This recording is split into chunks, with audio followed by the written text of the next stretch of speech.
Hi everybody, this is Agnes from Sediment, and today let's talk about and taste expensive wines, and are they really worth your money? I would like to start by noting that some of us don't know how really expensive wine can get. More and more bottles are reaching those 4-digit price tags, making them accessible only to a select few.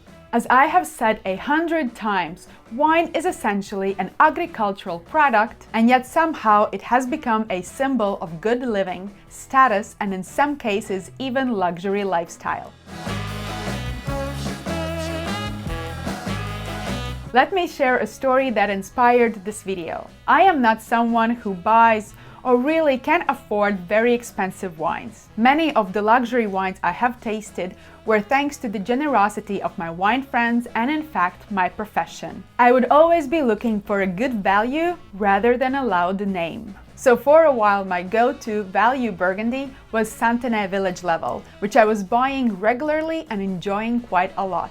However, as a special celebration approached, I had my eyes on Burgundy Grand Cru, a bottle that back then and still today comes with an impressive price tag. We had a wild duck prepared and an overall festive feeling. We opened that Grand Cru bottle, poured a glass, and then there was a silence. It wasn't spoiled or ruined in any way. It was a disappointing wine. Not exciting, not anything really. In contrast, the Santenay I had in my wine fridge as an everyday wine was so much better and 10 times cheaper. This experience showed that the high price of that bottle is because of the people's willingness to pay for the name, for that Grand Cru, for the perceived prestige. It was an eye-opening revelation that something 10 times more expensive not only fails to taste 10 times better, but actually can leave bad aftertaste. Don't take this the wrong way. I still think that Burgundy can be magical, but this region is driven by scarcity and some producers will simply take advantage of it. But then again, are we paying for the wine itself, or are we paying for the experience it provides? For the purpose of this video, let's draw a line. What is a premium priced wine? The majority of wine merchants will say that premium price range begins at the $20 mark, which I agree with. However, I would like to set my price threshold even higher, because we have to consider that price of the wine is made of various factors, such as the bottle or any other packaging, capsule, cork, or any other closure and label. Next to that, because wine is an alcoholic beverage, it is often subject to additional taxation. But wait, let's also not forget about the process of aging wine, whether in stainless steel, cement, or the most expensive vessel of all, the oak barrel. Furthermore, even after the wine is ready, some producers will not release it.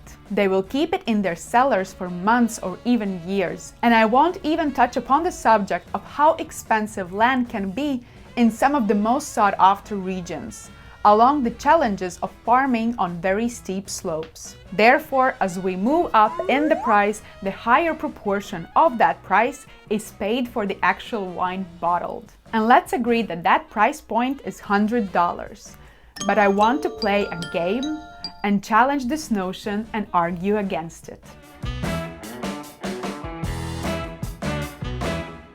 We are paying premium price not necessarily for the quality, but rather for the opportunity. The reason we pay that price is because others are willing to pay the same amount or even more. Unfortunately, in too many cases, these wines will not reflect their price point on the taste because the price has become ridiculous. Currently, none other winemaking region reflects this more than Burgundy. The prices we are willing to pay for the top producers, top vineyards, that single bottle allocated to us is crazy. And as long as we continue to pay that kind of money, the prices will keep rising. Some of those great and expensive wines do not score well in wine competitions where wine is tasted blind. In fact, some wine critics will say out loud that specific labels, often costing several hundreds of dollars, should never be assessed in blind, because they lose their context. Interestingly, in these wine judging competitions, wines are never tasted in isolation. They are typically part of a specific category, which may consist of 6 to 15 wines. And it is so fascinating that those ultra expensive bottles often struggle to hold their ground against other well-made wines at much more affordable price category. I will not drop any names to avoid causing offense or tarnishing anyone's reputation. There are some wines that, in my opinion, could achieve cult status, but due to being made in a lesser-known or underappreciated appellation or from less fashionable grape varieties, they are sold at regular prices, sometimes even with very little markup, because producers simply struggle to sell them. For example, many exceptional sweet wines are so challenging and costly to produce. These wines will often outlive both you and me, and yet they are still sold for a price point between $20 to $30 simply because they are not fashionable. And how François Chidin, with his Montlouis-sur-Loire bottlings, is still so affordable is beyond my understanding. His wines are epic. The price of the wine is often manipulated through perception of scarcity, which drives up the price. However, often the scarcity is primarily a marketing tool. Despite what many might think, both the latest vintages and back vintages of Bordeaux wines are always available. There are only few producers from that region that are really difficult to source. Therefore, the image that Bordeaux is scarce is actually incorrect. On the other hand, in Burgundy, if you miss the opportunity to buy a wine from the latest vintage, you might as well will never have chance to find that particular wine again. In many cases, the price of the wine is actually driven by the secondary market. Producers such as Pierre-Yves Colin-Moret, Lopez de Heredia, Roses de Jeanne Champagne actually release their wines at a very affordable price point. However, due to appreciation in value, these wines are often later sold by their original buyers to collectors or wine merchants, now for a significantly higher price. I would be lying if I said that these were cheap wines upon their release, but the price definitely is not what the secondary market shows. Consequently, not only do these producers not benefit from the high price, they're actually trying to maintain balanced price for us, the wine lovers. This serves as yet another reason why or how price not necessarily reflects the quality of the wine, but rather mirrors the market. However, this theory of mine remains theoretical, and without actually tasting the wine, it remains a moot point. Therefore, I have prepared 3 wines from the Montalcino winemaking region in Tuscany, each falling into a different price category, around $20, around $100, and around $500. And I will do so in a blind tasting to see whether the price can actually reflect the quality of wine. These wines were poured by my cameraman, therefore I don't know which one is which, and I'm actually quite nervous. So let's try wine number 1.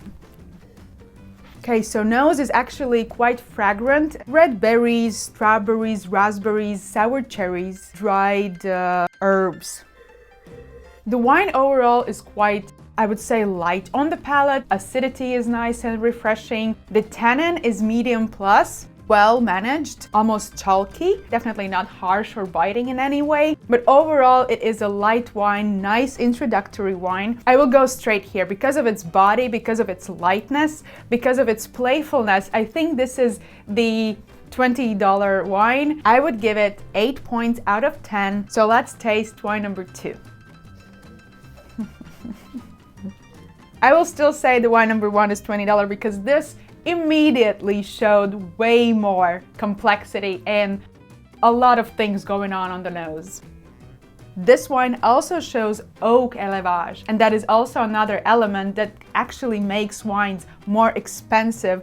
Oak costs a lot. But this is quite complex. So you have here some resolved cherries, resolved strawberries, crushed. But then you also have some toastiness, some toasted nuts, sweet herbs, nutmeg, cinnamon. And yet, It is so light in color. This wine, it's so rich, it's so dense, and it's only nose. Let's finally taste it. It definitely shows more on the palate. It is denser, it is heavier, but not heavier in a ways that it is kind of heavy, full-bodied, rich, over-extracted wine, but heavier that it kind of lingers on the palate and stays longer. I still feel these very fresh, kind of small but highly concentrated cherries on the palate. And I think this wine showed quite a nice concentration on the mid palate as well. I would say this is high quality wine. It is difficult to say whether it is $100 mark or $500 mark wine. It is intense. By the way, I don't think I said it is very intense wine. I like that taste. I will try it one more time. You know what is one thing that says to me, at least something about the quality? That you want to swallow that wine. I really wanted to swallow that wine. So I say this is one of the premium wines and I will give it 9.8. You know, I recently did a wine judging and one of the fellow judges told me, if you think it is 10, then just give 10. So I will give 10. Let's taste wine number 3. This is also quite intense nose. I think it is more broader. Like wine number 2 was more focused, but this wine seems rounder. Black cherries, occasional plum, some vanilla toast as well. So this wine also shows some kind of oak shaping in it. It is also deeper in color. So wine number 3. It is rich, powerful and dense wine. It is definitely high quality. It kind of stays on the palate for quite a long time, but I would say it is more shaped wine. So what I do feel more currently in the aftertaste is the tannin. It is firm, well polished. The acidity is nicely balanced within the structure, within the body of the wine. But in comparison to wine number 2, wine number 3 lacks nerviness or focus, I would say. And therefore, I will say that this wine is the $100 mark. I would give it 9.5. It is still a great wine. It is beautifully made wine, but it is a wine that could maybe gain also some complexity, some tertiary aromas with age. But wine number 2 was, I want to say, almost something magical.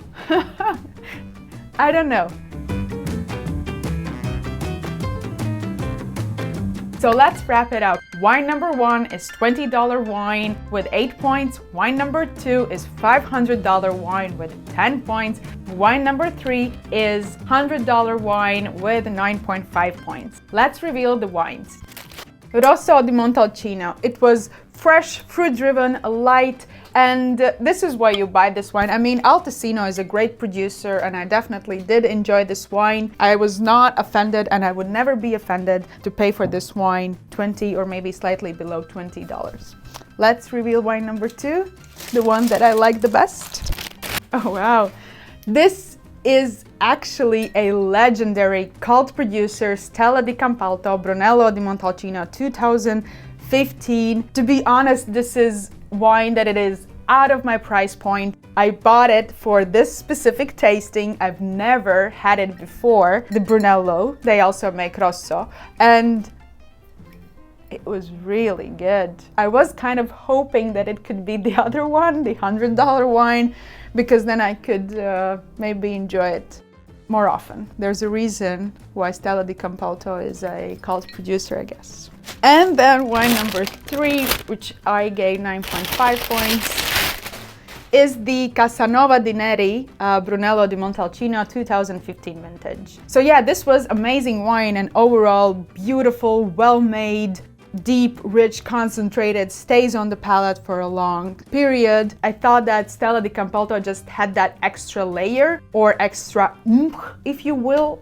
I'm just wondering, I gave you 5 reasons why price not necessarily reflects the quality. And here I tasted wines and I chose, to my liking, the most expensive wine. Maybe I was wrong after all. Maybe price does reflect the quality. I will say this though, not always. Maybe I just chose really great wines for this tasting and I was lucky. I mean, yeah, you heard the story at the beginning. Maybe price does reflect. Maybe sometimes price does reflect the quality. Let me know in the comments what are your thoughts on this subject. And if you want to know what I am buying this year for my wine cellar, make sure to watch this video.